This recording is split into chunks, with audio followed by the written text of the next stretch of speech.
This is BBC One. Now the news with Darren Jordan. Thousands crowd the streets of London as the Queen Mother is taken to lie in state.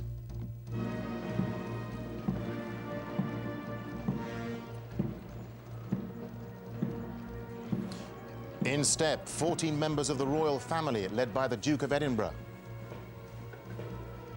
The spring sunshine brings thousands to see the grandest procession for decades. Today's other main headlines: still rising violence as Israel's attacks go on. Here in 30 minutes, the problems of PFI. The doors stay shut at Bishop Auckland with just hours to go before the first patients arrive. And a model collection. These memories are worth a small fortune.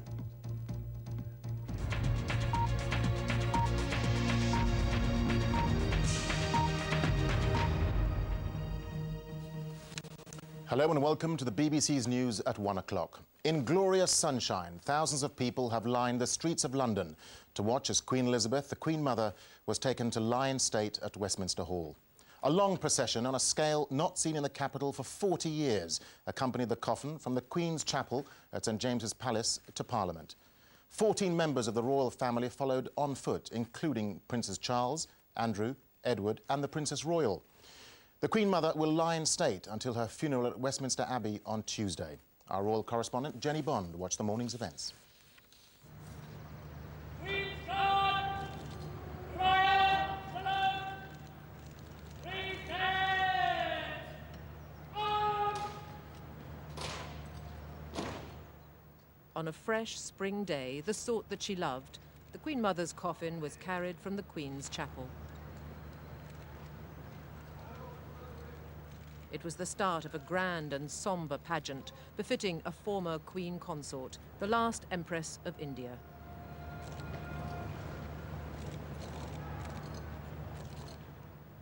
Three generations of her family lined up behind the gun carriage. For Prince Charles, it was a day he had dreaded, a farewell to a grandmother who, he said, was simply magical. The Princess Royal in her naval uniform, breaking the tradition that only male mourners take part in the procession. And for William and Harry, a sad reminder of the day they took their place behind their mother's coffin almost 5 years ago. In the Mall, the crowd, several thousand strong, waited to witness a moment in history.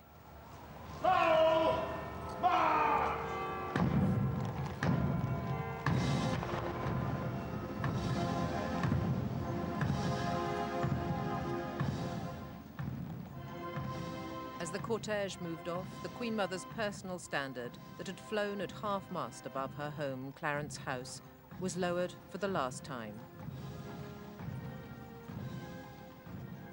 This was a procession the like of which had not been seen for 40 years.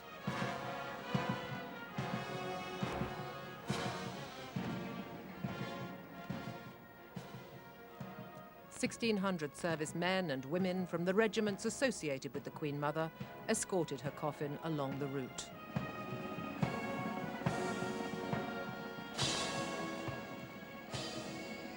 In all, 14 members of her family marched behind. The Duke of Edinburgh, now 80 years old, flanked by his sons and daughter.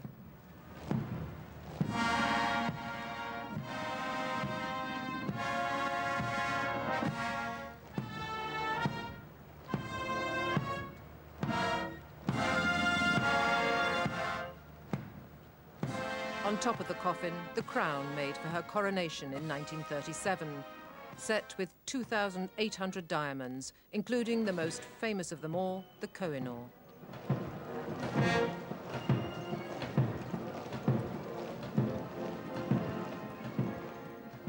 And a single wreath of white roses and freesias from her daughter, the inscription, "In loving memory, Elizabeth."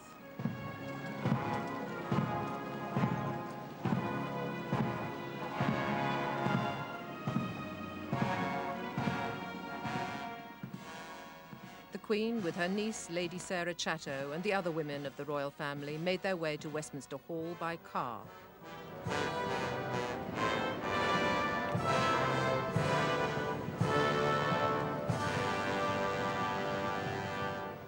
At the North Door, they were met by the Lord Chamberlain, the Lord Chancellor and the Speaker of the Commons.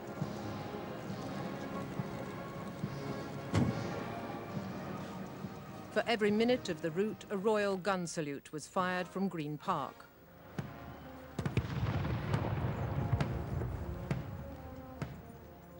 And along the route, so many landmarks in the Queen Mother's life. The statue of her husband, George VI, her beloved Bertie. His death, half a century ago, had left her bereft.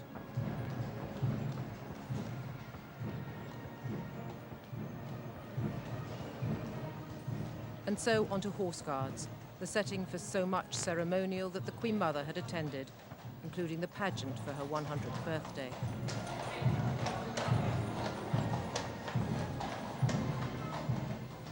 In Whitehall, the scale of the pageant and the crowds was clear.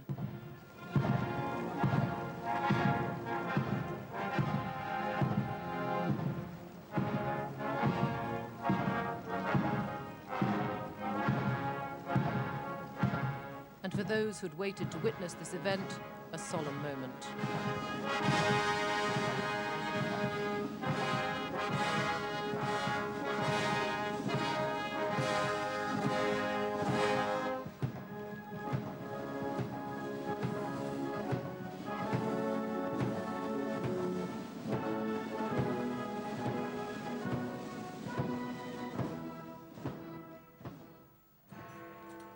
On the stroke of 12, the procession reached the Palace of Westminster.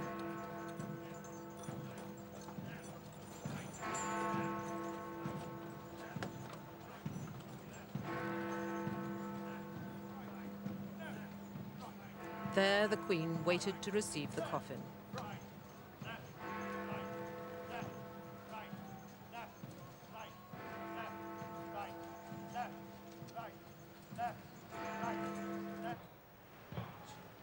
As the 8 pallbearers, members of the Irish Guards, gently lifted the coffin, the grief was etched on Prince Charles's face.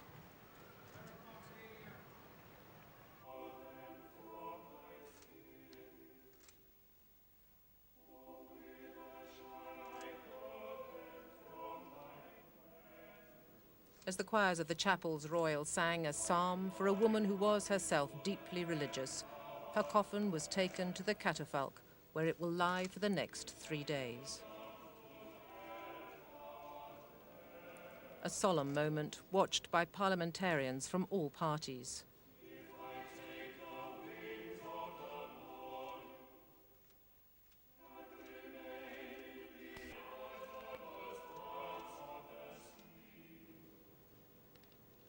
It was a ceremony of immense dignity, a tribute for a life that spanned an entire century and, in her daughter's words, was truly remarkable. Jenny Bond, BBC News.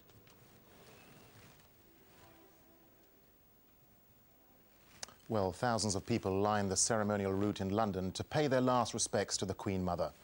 And all around the United Kingdom, people have been taking time out of their day to watch the ceremonial procession of the Queen Mother's coffin to lying in state at Westminster Hall. And those who met her during her long life have been paying their last respects. The Royal National Lifeboat Institution, of which the Queen Mother was patron for more than 60 years, dedicated prayers to her at the opening of a new regional headquarters. At a care home near Glasgow, rows of former servicemen followed the ceremonial procession intently. They were mourning a person many of them had met personally, with whom they had in common long years of service to their country, and for whom they have the deepest affection. A great queen and a great mother of the UK and the Empire. I like her, but the things I've saw about Queen Victoria, the way she conducted herself and loved the people of this land, Britain. Everybody loved her, let's put it that way. I think we all felt the same way. Everybody loved the old Queen Mother. In Cleveland, they stood in silence as one of the Queen Mother's favourite charities, the Royal National Lifeboat Institution, opened a new headquarters. She'd been patron for 65 years. The RNLI flag flew at half-mast. So did the Union Jack on the aircraft carrier HMS Ark Royal, scene of the Queen Mother's last ever official visit in November. She was an inspiration to this ship and, I'm sure, to the previous Ark Royal. She launched both ships, and we held her in very high regard, and she has a very special place in our hearts. At Aintree too, racegoers at the Grand National meeting took time out to watch this part of the Queen Mother's final journey. George Eakin, BBC News. Well, let's join our royal correspondent Jenny Bond, who's at Abingdon Green in Westminster. Jenny, in terms of sheer pageantry, this was clearly a very rare and solemn event, wasn't it? Yes, it was. It was the most extraordinary spectacle. People said they didn't know quite how many members of the public would come out to pay their respects, but we had 250,000 people lining the route there. They had all sorts of emotions. I spoke to them and they said, some said their overwhelming feeling was one of pride. Many spoke of their respect for the Queen Mother. One gentleman, aged 90, said he'd been here every day of this past week. He wanted to be here because for him, this was a woman who had seen the country through the war years. And several said that they were here just because they felt that the Queen Mother had earned it. And as you can see, the crowds behind me are still lining up now to go and pay their respects to the Queen Mother at the lying in state. And it was quite poignant, wasn't it, Jenny, to see so many members of the royal family walking behind the coffin? I think that was the most emotional and moving part of it all. Yes, the Princess Royal there, breaking with tradition, walking with her brothers. I think everyone could see, for Prince Charles in particular, though, this was an extraordinarily difficult day. The grief was really etched on his face from the moment he stepped out of the Queen's Chapel. But all of them wanted to pay tribute in the most dignified way to their grandmother. And now, of course, the Queen Mother's coffin will lie in state for 4 days, won't it? Yes, it will. It will open at 2 o'clock this afternoon. As I say, these people here are queuing up, going down towards Lambeth Bridge, and they'll start the procedure of going through into the hall. It'll remain open until Monday evening. And that's when we know now that the 4 grandsons, Charles, Edward, Andrew and Viscount Linley, will stand vigil at each corner of their grandmother's coffin. That's on Monday evening. OK, Jenny, thank you very much indeed. And we'll return to Westminster later in the programme when we'll be talking to some of the people who've lined the streets of London to pay their last respects to the Queen Mother. Now, the rest of today's news. The American Secretary of State, Colin Powell, has spoken by phone to the Palestinian leader Yasser Arafat ahead of his emergency visit to the Middle East. But on the ground, the violence continues. There are reports of 8 Palestinians killed in clashes with the Israeli army in Nablus, while the standoff continues around the Church of the Nativity in Bethlehem. The Israelis have allowed the American Special Envoy General Zinni to go to Ramallah to meet Yasser Arafat, but their soldiers threw stun grenades at a group of journalists trying to cover the event. Hours after President Bush spoke, a fresh Israeli onslaught on Palestinian towns. The Israeli army knows it has only a few days to finish its offensive before there's a ceasefire. So in Bethlehem today, troops intensified their sweep to arrest the men behind what Israel says is a campaign of terror. International outrage at Israeli occupation of this biblical town is one reason the Americans have stepped in. The Israelis say they're seizing the weapons used in suicide attacks. This is what will bring peace, they say. Only then can the two sides get down to negotiating on the real issues which divide them. It's West Bank settlements like Neve Tzuf which would have to be bargained away by Israel as part of any eventual agreement. But the people here insist they'll never give up land they believe is promised to them by God. This Jewish colony is surrounded by hostile territory. This is the neighbouring Palestinian village. The hopes that had been pinned on this peace process didn't lead to peace, but led to war. Would you give up this place for peace? People who are even willing to entertain that question should ask themselves whether it doesn't come from a basic form of anti-Semitism that's willing to accept the expulsion of Jews from their homes. Ramallah today. Israelis fire tear gas at journalists waiting for Yasser Arafat's meeting with General Zinni. The question now is whether Mr. Arafat will satisfy American demands to call off the suicide bombers, and whether that call can make any difference after all the blood that's been shed in the past 7 days. Paul, both sides, in public at least, have welcomed President Bush's intervention, but that hasn't stopped the violence, though, has it?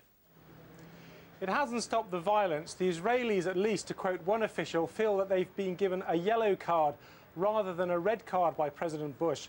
That's because he talked about the need for Israel to begin withdrawing rather than for an immediate withdrawal. And I think we can therefore expect the violence to intensify and escalate, at least in the short term. The Palestinians have welcomed unconditionally what President Bush said, but I think the Americans will now be looking for the deeds to back those words. And Paul, we know that the US Special Envoy, General Anthony Zinni, has been allowed into Ramallah to see Yasser Arafat and speak to him. Do we know what's come out of those discussions? Well, there was about a meeting lasting 90 minutes between General Zinni and Mr. Arafat, and the agreement was for more talks between second-tier officials during the day. The Americans are looking now for Mr. Arafat to go on television and say in Arabic that there should be a ceasefire. They're looking for a concrete step to implement the Tenet plan for a ceasefire. If they don't get those assurances, then there won't be a meeting between Colin Powell, the American Secretary of State, and Mr. Arafat next week. The Americans don't want Mr. Powell to come here and leave empty-handed. Therefore, if the assurances aren't given, there'll be no meeting, and I think the chances for peace here will be greatly reduced. OK, Paul Wood there in Jerusalem, thank you. The Middle East is expected to be top of the agenda for Tony Blair and George Bush at their summit in Texas this weekend. Mr. Bush's unexpected decision to send Colin Powell to the region is being seen as evidence that he realises he must intervene there if he's to win international support for any future strike against Iraq. Our correspondent, Nick Bryant, is in Texas. Nick. Darren, when this summit was first announced, many here viewed it as a council of war, the chance to discuss some pretty detailed options about how to get rid of Saddam Hussein. It's been completely overtaken by events in the Middle East and now promises to be a much more low-key affair. It's not much to look at, but the president calls it home. Crawford, Texas, population 705. The Bush Ranch, the so-called Western White House, is just up the road. Summit souvenirs are piled high and selling fast. Tony Blair's a popular figure here. These $16 t-shirts say it all. Anything that has Tony Blair's name on it, picture, they've just got to take it home. They were just real excited about Tony Blair, and we were just so proud to have him here. The Middle East is set to dominate the talks, and before leaving Washington, the president launched a new initiative to contain the recent explosion of violence. And that's essential for America to forge ahead with phase 2 of the war on terrorism, action against Iraq. US Rangers, America's elite, on a night training exercise at their base in Louisiana. These special forces could be in the vanguard of an attack against Saddam Hussein. But Tony Blair is likely to say that the first priority must be to get the Israelis and Palestinians back to the negotiating table.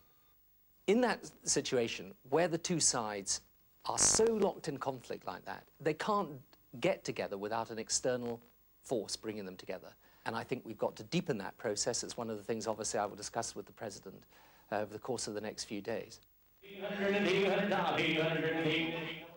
Here in rural Texas, like the rest of America, there's huge support for toppling Saddam. But to win international backing, the president knows he first has to try to end the violence in the Middle East.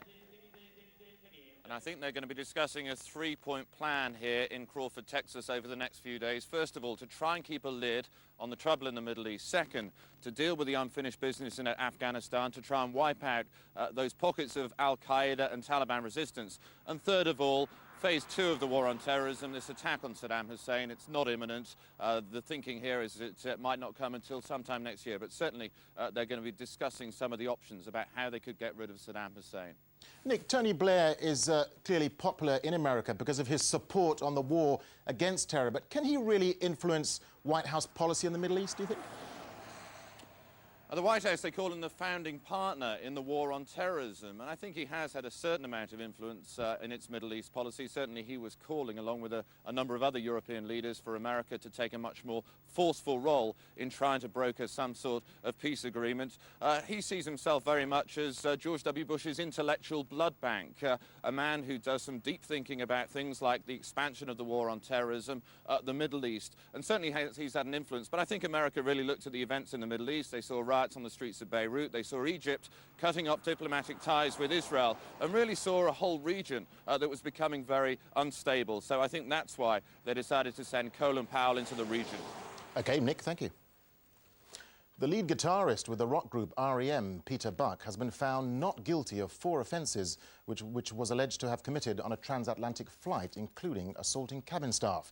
He was arrested after travelling with British Airways from Seattle to London a year ago. David Silito is at Isleworth Crown Court in West London. David. Well, Darren, when Peter got on the plane, Peter Buck, he said he was tired. He did take a sleeping pill and he did have a few drinks. The next thing he knew, well, he was being woken, he was being arrested, and he was being charged with creating havoc on the plane. He said he knew nothing about it, and today he said he was amazingly relieved to have been found not guilty on all charged. Peter Buck had claimed that sleeping pills mixed with alcohol on board had led him to losing control on a journey to Britain. He was on his way to join his band REM.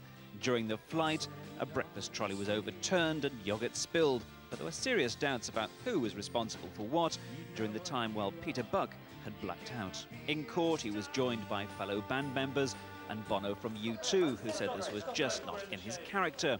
Views echoed by the editor of Q, a magazine in which Peter Buck has a regular column. We were absolutely gobsmacked. Peter Buck, he's a family man. He lives with his wife and the young twins in Seattle. You know, he's very much the antithesis of the sex, drugs and rock rock musician. Indeed, cabin crews are concerned about the amount of alcohol in and around flying, especially given that alcohol affects people differently on planes. Picture a pub on a mountain twice as high as Ben Nevis. You climbing up there and having a few drinks too much. This is how your body and how your metabolism is affected on a plane. Before today's events, Peter Buck apologised for what he did on the plane, although he has only a hazy memory of it all. Well, Peter Buck there said afterwards that he was relieved and was hoping to get back and actually make some music now. David, this seems an extraordinary story, isn't it? This is all being blamed on a sleeping tablet.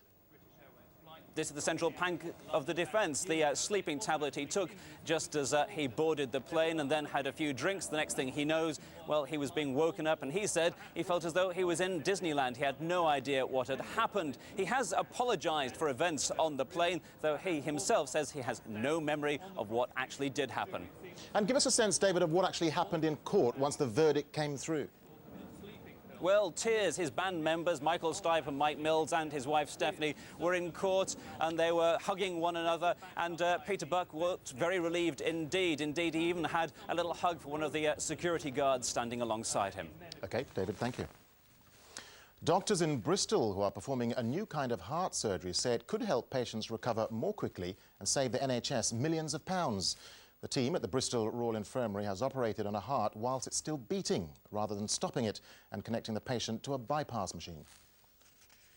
Less than 3 days after a triple bypass operation, and Leslie Atthews can't believe he's up and on his feet. Surgeons used a pioneering technique on the 78-year-old, which appears to speed up recovery times. I feel right now, if it wasn't for my sore chest, I could get up here and walk straight out. That's how good I feel. Surgeons in Bristol were performing the same operation again this morning, but unlike conventional heart surgery, in which the organs stopped, the procedure's carried out whilst it's still beating. Put simply, it means the need for fewer machines, and research suggests there's less chance of complications like kidney and lung problems. We have found, and this is also very much the case, if patients have got other illness or other risk factors. In a way, the sicker they are, the better these techniques seem to work on those patients. All heart procedures carry some risk, but fewer complications after beating heart surgery means potentially shorter stays in hospital. The researchers say using the technique more often could save the health service millions. It's not that the conventional heart surgery isn't safe, it's just the new technique, used in only a fifth of cases, could save in the region of £30 million a year, though doctors would have to retrain. This research puts us in the right direction. We do at last have evidence of its benefit, but we don't want to rush into something that might not be suitable for everybody at this present time. Fewer problems after surgery may help to free up beds, and eventually that could mean patients getting their operations more quickly. Karen Allen, BBC News.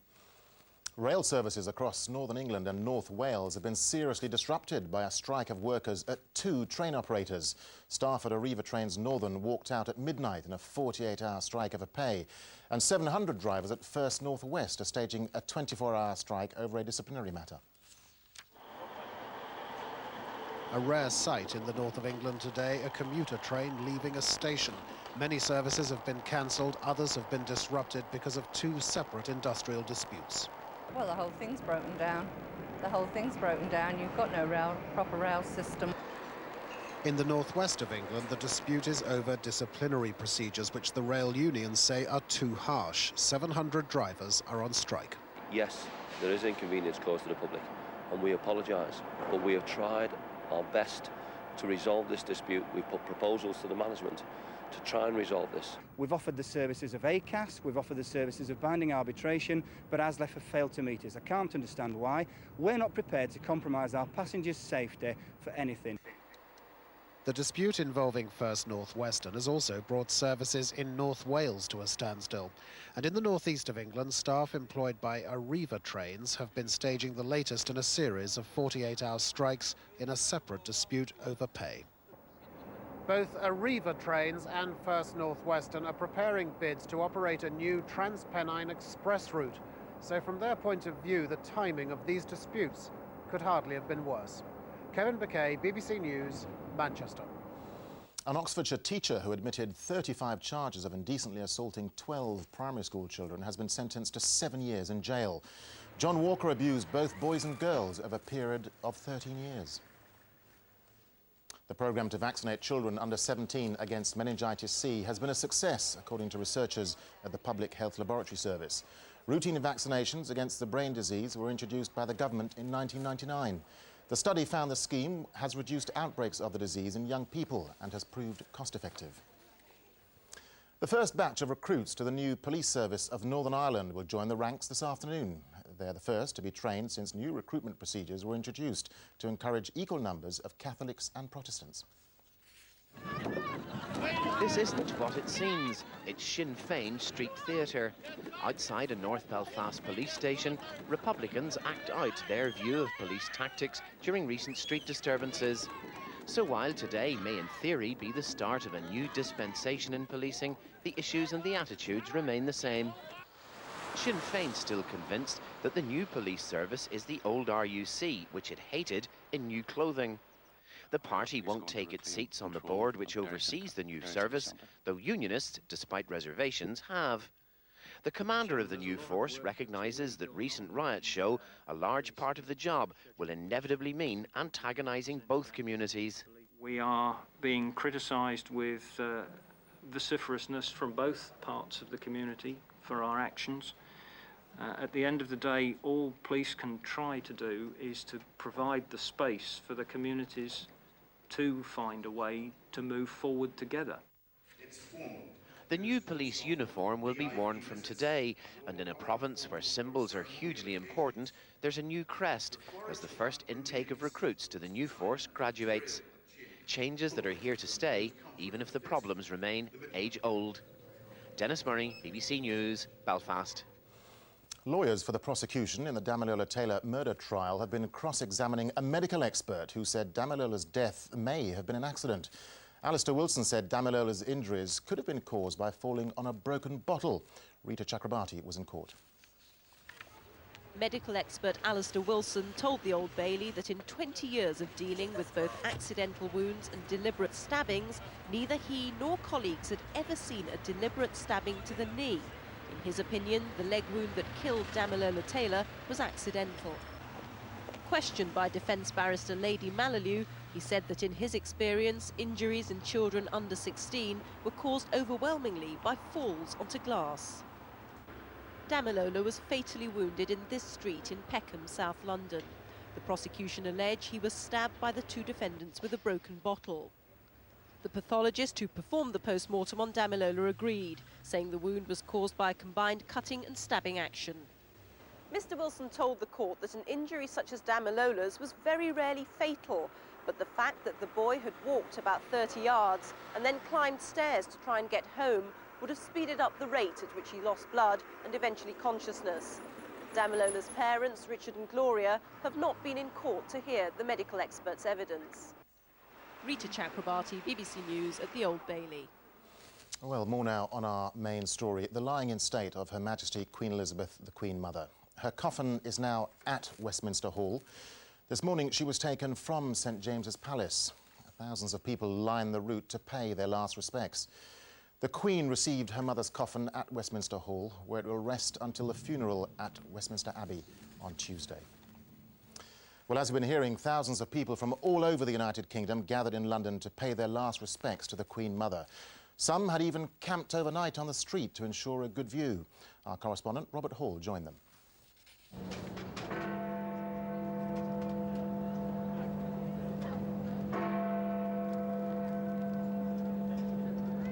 It was the silence they noticed first, street after street, deserted and hushed. The morning rush hour muted as the crowds made their way towards Westminster. Some through a desire to share another family's grief, others touched by the solemnity and unique nature of the morning ahead. Among the early arrivals close to Parliament Square, one family who'd travelled here from the Midlands. We were up in Warwickshire yesterday, so we decided to cut short our holiday up there to come down here because this is a very special occasion. I understand what it's like to lose somebody because I lost my granddad, and it's really upsetting.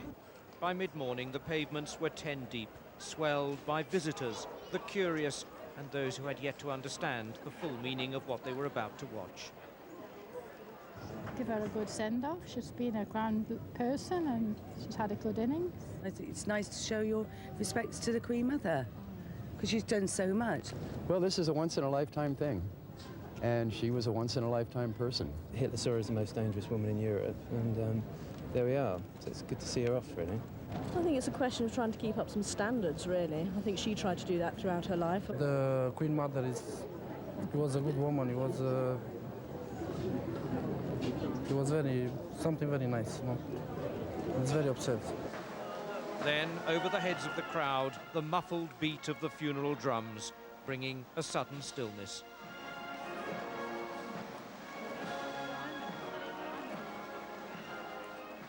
The McVeans, with thousands of others, drawn to the faces they knew so well, and in no doubt they were experiencing something extraordinary.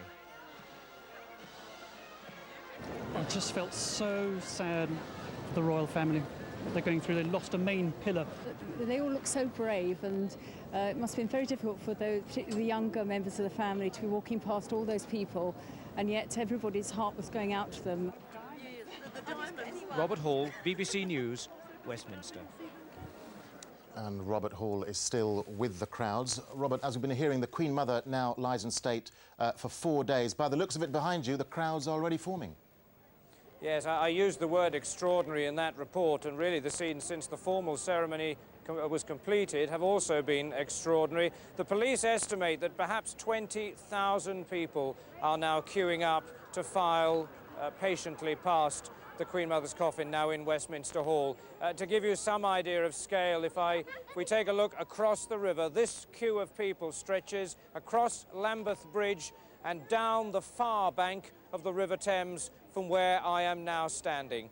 All of these people, though, prepared for the wait simply because they feel a need to be here and a need to pay this tribute. Now, the Westminster Hall will be open from 2 till 6 this afternoon. Those are the official times, although we understand under the circumstances there may be an extension to those times, and from today onwards it will be open from 8 till 6 in the evening. Of course, on Monday evening it is still anticipated that the Queen Mother's 4 grandsons will stand vigil around her coffin, where currently there are members of the armed services.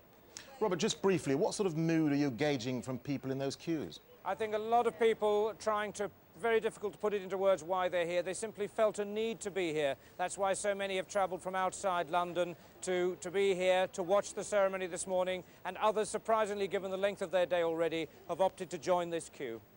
OK, Robert, thank you. Well, let's catch up on the weather now with Michael Fish. Michael. Thank you very much. Good afternoon, Joseph. We've just seen glorious sunshine, clear blue skies in London. There's going to be a lot of sunshine across the whole country in the next few days, but you're going to notice a difference to the feel of the weather.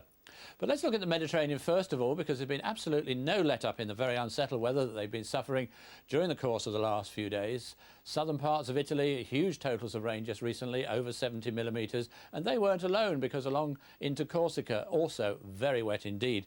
In the next few days, if you're off on holiday to that part of the Mediterranean, especially if you're going to Spain and Portugal, you remember yesterday the Gulf was interrupted, it does look as if you're going to need to take a raincoat with you, because there will be further heavy showers and even some thunderstorms, and they're going to rumble on right the way through the weekend. Eastern parts of the Mediterranean should fare a little bit better. Parts of Turkey at the moment and Greece are unsettled. Again, it's a case of thundery showers, but I think we will see an improvement coming along very gradually during the course of the weekend, so that by Sunday the sun should be back and you are going to see somewhat warmer weather. Not particularly warm when you look towards Moscow into eastern areas of Europe. Temperatures are around freezing, and it's going to stay pretty chilly there, I think, in the next few days, and that's going to have an important influence on our weather, because slowly but surely during the course of the next day or so, it's happening now, the winds are going to be increasing, coming in from the east. So obviously we're going to get a decided chill to the air, and the temperatures should take a tumble. Now, at the moment, as you see on the latest satellite picture, it's virtually clear skies everywhere. There is some cloud here across southern parts of Ireland. That's producing some showers. Some cloud too around the Forth. That also is rather persistent. What you can't see too is some rather thick fog in parts of the English Channel. If you're off to Aintree, it should be dry and sunny during the next couple of days. A little bit warmer this afternoon than it will be tomorrow, because by that time that easterly wind will have picked up. And it's a warm, sunny picture really for many parts of the country. Southern Ireland, perhaps the extreme southwest of England, more in the way of cloud, maybe South Wales too, with the odd shower popping up this afternoon. Along this east coast, more or less from about the Humber northwards, there's a chance of some patchy cloud coming in from time to time. Nowhere near as grey as it was yesterday, but nevertheless, with that wind coming in from the cold sea, you can't expect temperatures to get up much better than 9 or 10 degrees, whereas in the south, we could well see 18 degrees in places. Again, it'll be cooler around the coast. Some of that cloud beginning to feed westwards again during tonight. Still some showers over Ireland and the far southwest. Otherwise, we're going to have a fine night, and it will be fairly chilly, especially where that cloud doesn't make an appearance. For instance, in central parts of Scotland, just about a touch of frost there. That strong wind across southern parts tomorrow, you really will notice it quite keen. In fact, in the English Channel, that wind will be up to gale force and the sea is quite rough. So some patchy cloud coming onto that eastern coast. A colder day all round tomorrow, but out of the wind and in the sunshine, not feeling too bad. And indeed, there will be a lot of sunshine just about across the whole country. A cold night coming up, though, tomorrow night with some frost across the north. And then as for the next day, although that cold wind is still there, not quite as keen or as strong. So a good deal of sunshine, I think, in most places, feeling a little bit warmer. That's all for now. Michael, thank you very much. Well, that's all from the 1 o'clock news. On the day the coffin of Her Majesty Queen Elizabeth, the Queen Mother, was taken from the Queen's Chapel at St James's Palace to lie in state in the medieval splendour of Westminster Hall. Thousands of people lined the route of the procession in glorious sunshine. The Queen Mother will lie in state until her funeral on Tuesday at Westminster Abbey. We leave you this Friday lunchtime with some of the memorable images of the morning.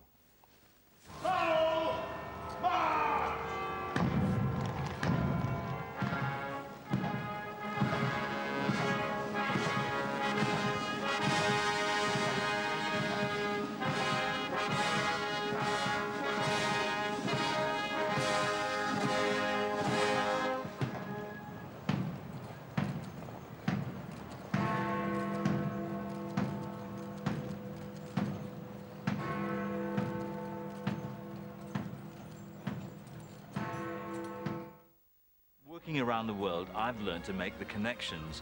The civil war in Congo 1 year is the next year's refugee problem. That's the way the world really works. The difference is analysis. I know I can report the facts. What I really want now is the space to try to understand them. George Alagaya presents BBC4 News, The Global Perspective, weeknights at 8. BBC4. Everybody needs a place to think.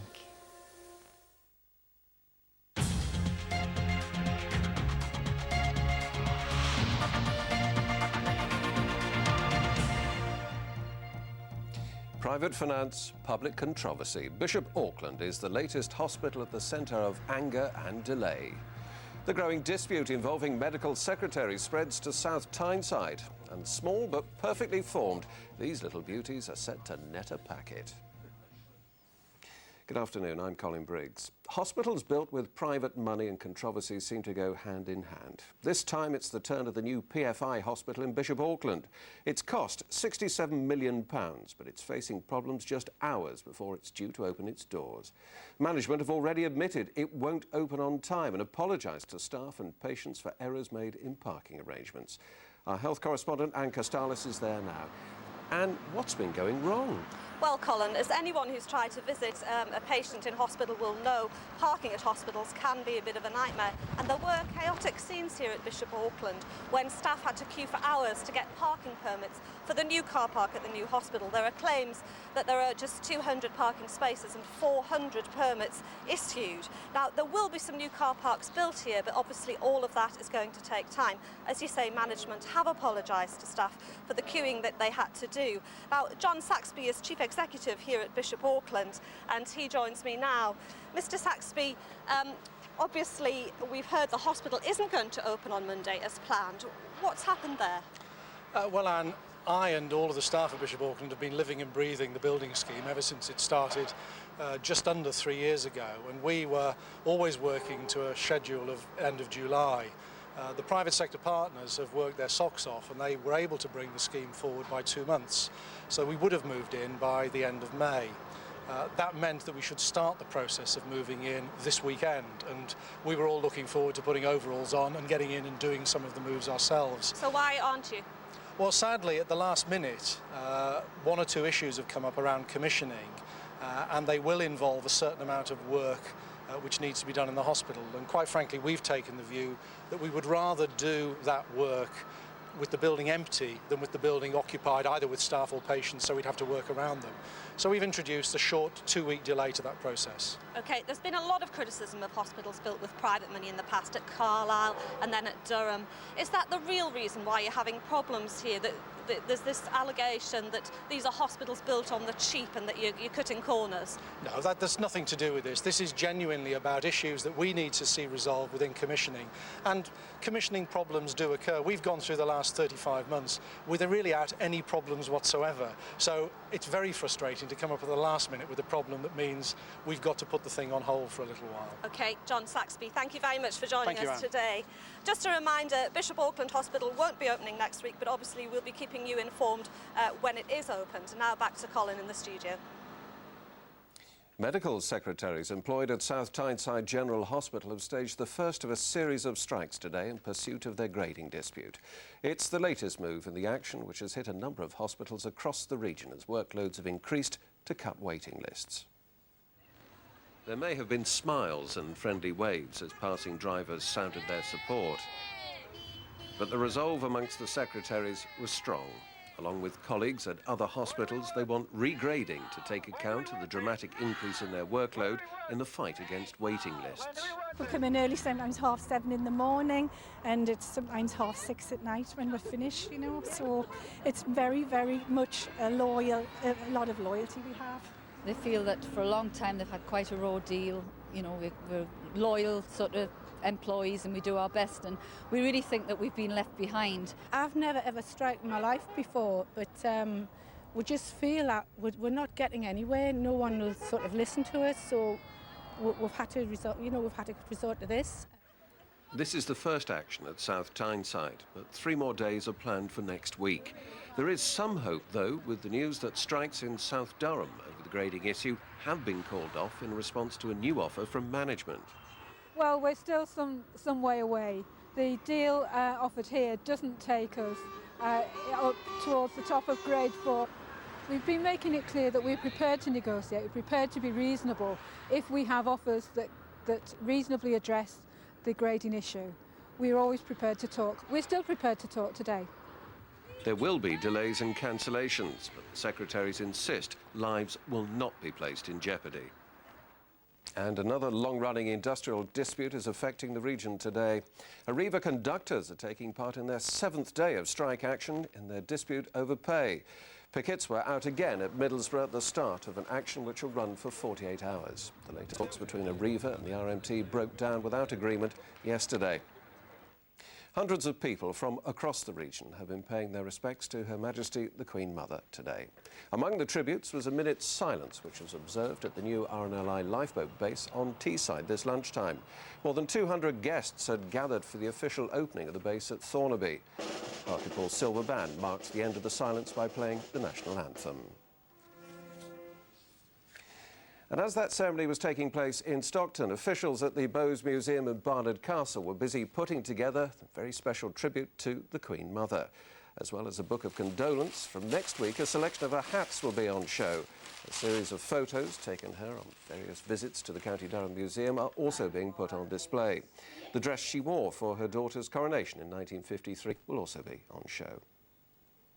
Two of our most famous and beautiful lakes are being damaged by a pondweed, which is alien to Britain. Bassenthwaite Lake and Derwent Water are under attack from the invader called New Zealand pygmyweed, which is unlikely to be completely eradicated. Now, as Judy Ingham reports, the fight's on to stop it spreading to other important lakes in Cumbria.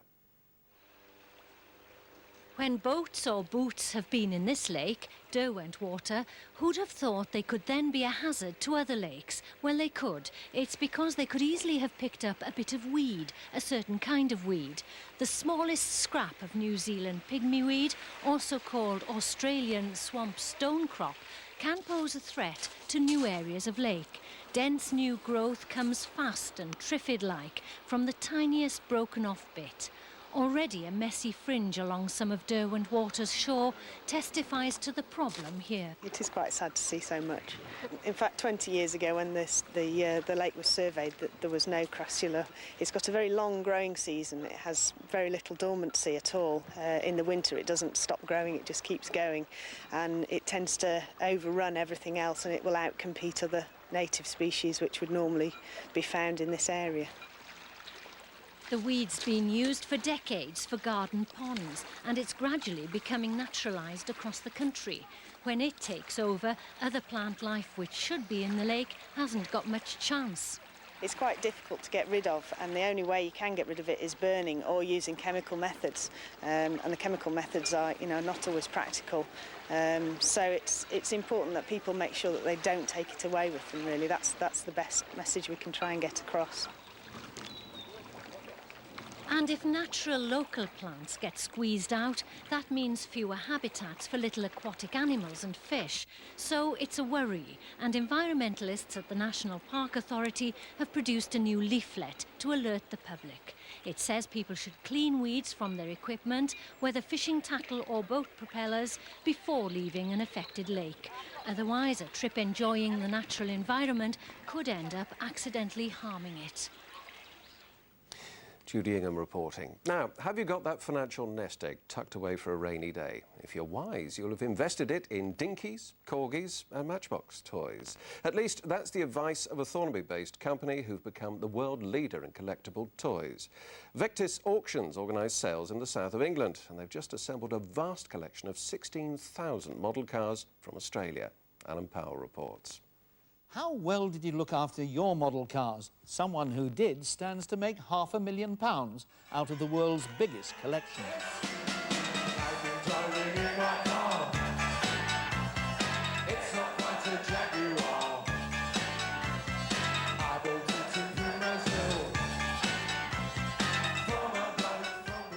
It's a phenomenal collection. As it dates from the beginning of Dinky right through to the last days of Dinky, and multiple variations of models that, are unrecorded that we haven't seen as well. To amass this collection today, you're talking of many, many thousands of pounds. When obviously this collector started, he was buying them straight from the toy shop. Packaging is very important. The box condition is as much as important as the models themselves. A good box condition can double the price of the models. The first sale of more than 3,000 items is held next month in Buckingham. Bidders will be from around the world, and prices will astonish outsiders. The star of the show in the Corgi, we've got this, which is actually taken from a James Bond film in 1970, VW Beetle, which will probably fetch somewhere around £1,200 to £1,500. Price originally would have been 25p. The slightly sad thing is that few of these will ever have been played with by unthinking, uncaring little children. This 1950s model garage bought for £2.50 is destined never to be assembled. With the cars, the garage, complete with the original glue, and everything is unmade and untouched. In this condition, this was going to fetch somewhere between £2,500 to £3,000. If you paid that price and then were daft enough to put it all together as the makers intended, the value would drop to under 100. The moral, of course, is that playthings are far too serious to be left to the kids. So go on, get ruthless. Stop the children getting into that toy box. Whatever happened to that Rolls-Royce my granddad gave to me in 1959? Perish the thought. Now, to the Rolls-Royce of weather forecasters, Paul Mooney, it's brilliant out there, but by golly, it's cold. It is, Colin. That easterly wind making it feel bitterly cold right across the north today. But with some lovely live weather pictures for you today from Bishop Auckland. This is Bishop Auckland Methodist Church there, looking splendid against a bright blue sky there. And if you look very closely at the notice board in front, you'll find that regular Sunday services are at 10:30 in the morning. Then again, it's 6 in the evening if you fancy a long lie. Well, today the satellite picture shows us very little cloud across the north of England, just some patchy low cloud there near the east coast, and that is taking the edge off the sunshine, certainly east of the Pennines. But for this afternoon, I think the best of the sunshine in the west. It'll stay dry everywhere. We'll see patches of low cloud east of the Pennines, but I think just about everywhere we'll get a glimpse of the sun from time to time and a little bit of blue sky. Now, it is on the cold side. Temperatures right on the east coast struggling up to about 8 or 9 Celsius. Once you come further west, they start to warm up, but only making 12 or 13. And that easterly wind still quite brisk right through the afternoon, so it does make things feel pretty cool wherever you are out and about this afternoon.